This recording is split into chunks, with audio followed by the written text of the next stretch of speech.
C'est l'heure à présent de la chronique littéraire avec Gladys Mariva. Bonjour Gladys. Bonjour. Alors on vous a pas vu ces 2 dernières semaines parce que c'était le festival de Cannes. Du coup, vous avez eu des petites vacances. Oui, j'ai eu des vacances et j'en ai profité pour lire. Je suis incorrigible. Donc les livres qui vont sortir d'ici fin juin et surtout ceux de la rentrée littéraire, mais ça on en reparlera bien sûr. Mais elle s'annonce intéressante surtout du point de vue étranger. Alors je sais que pendant 2 semaines vous avez entendu parler que de cinéma. Donc je vous propose un atterrissage en douceur vers les livres en vous présentant aujourd'hui 3 femmes qui sont à la fois dans le milieu du cinéma et dans le milieu de la littérature. Et mon palmarès à moi est exclusivement féminin, contrairement à Cannes. Et on va s'interroger sur le rapport que l'image et l'écriture de scénario a dans leurs livres. Donc la première, c'est une Argentine. Elle s'appelle Lucia Puenzo. Et on va parler de Guacolda. En fait, Guacolda, au départ, c'est un roman avant d'être un film. Oui, alors le film donc, a été d'ailleurs présenté à Cannes. Et effectivement, avant, c'est un roman. Alors Lucia Puenzo est coutumière d'ailleurs de cet exercice, puisqu'avec son premier roman, L'enfant poisson, elle avait aussi d'ailleurs fait un film ensuite. Alors, dans Guacolda, elle s'intéresse aux années argentines de Joseph Mengele, vous savez, le fameux docteur mort, donc qui a fait des expériences atroces dans les camps d'Auschwitz et qui, après la guerre, s'est enfui en Argentine. En fait, c'est plus un récit qu'un roman, c'est ça ?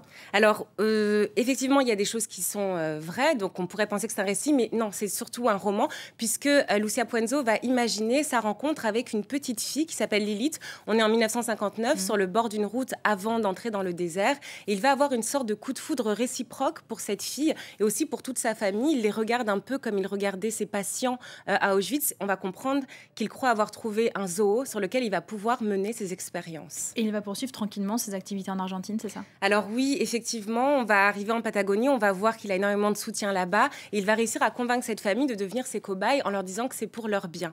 Mais ce qui est vraiment intéressant dans le livre de Lucia Puenzo, c'est pas tellement ce qu'on apprend sur Mengele, puisqu'on le savait déjà, mais c'est comment elle va créer un personnage de fiction. Alors vous savez, Mengele a inspiré énormément de romanciers, de cinéastes, parce qu'il a échappé jusqu'à sa mort à la justice, parce qu'il avait aussi ce mélange entre l'atrocité de ses actes et son apparence élégante. Donc je pense notamment au film The Boys from Brazil, où il était incarné par Laurence Olivier. Et elle va en faire on va dire, le monstre absolu.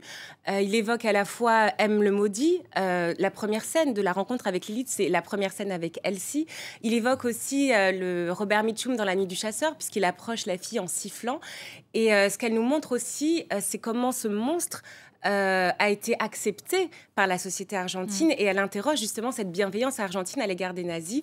En osant même un rapprochement avec le génocide amérindien. Et c'est vraiment ce qui fait de ce livre un coup de maître. Guacolda, donc le titre du livre.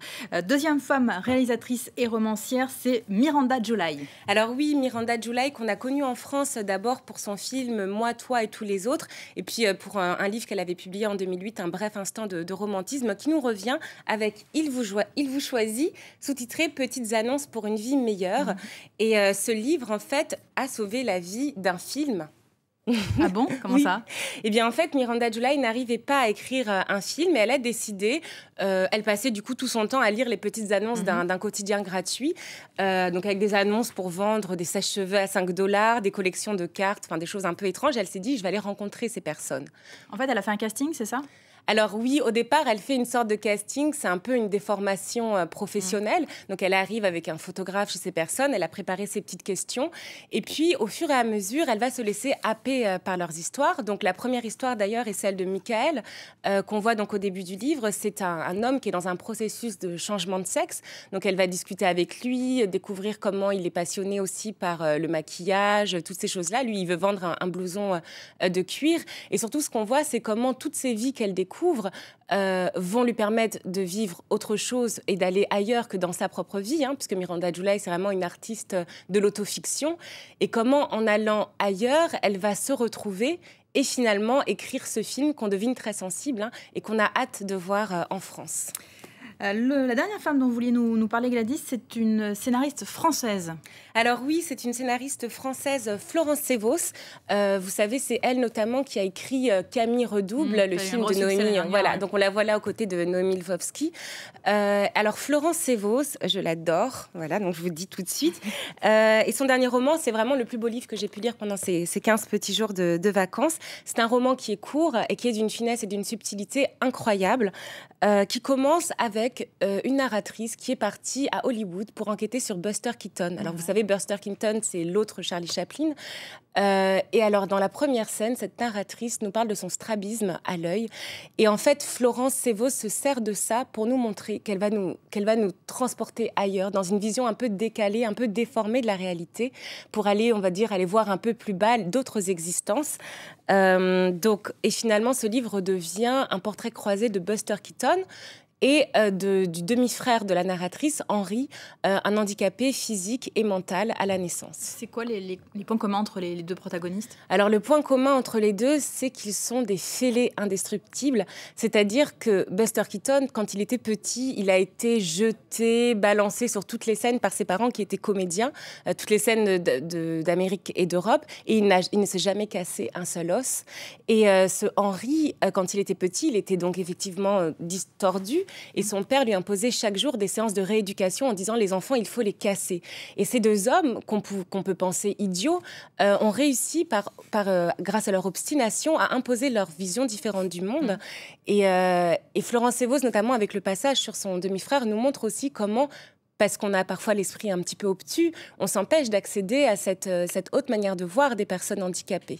Et vraiment, le lien qu'on peut faire entre le travail de scénariste de Florence Sévos et ses livres, c'est l'esthétique. Elle a une esthétique de la fragilité des existences humaines.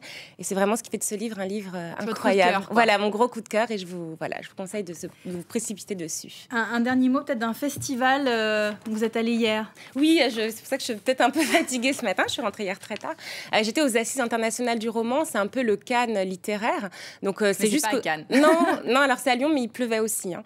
Et donc jusqu'au 2 juin, des artistes étrangers et français, notamment Martine Amis pour son dernier livre Lionel Asbo, à rencontrer, qui sont en discussion avec les journalistes du Monde.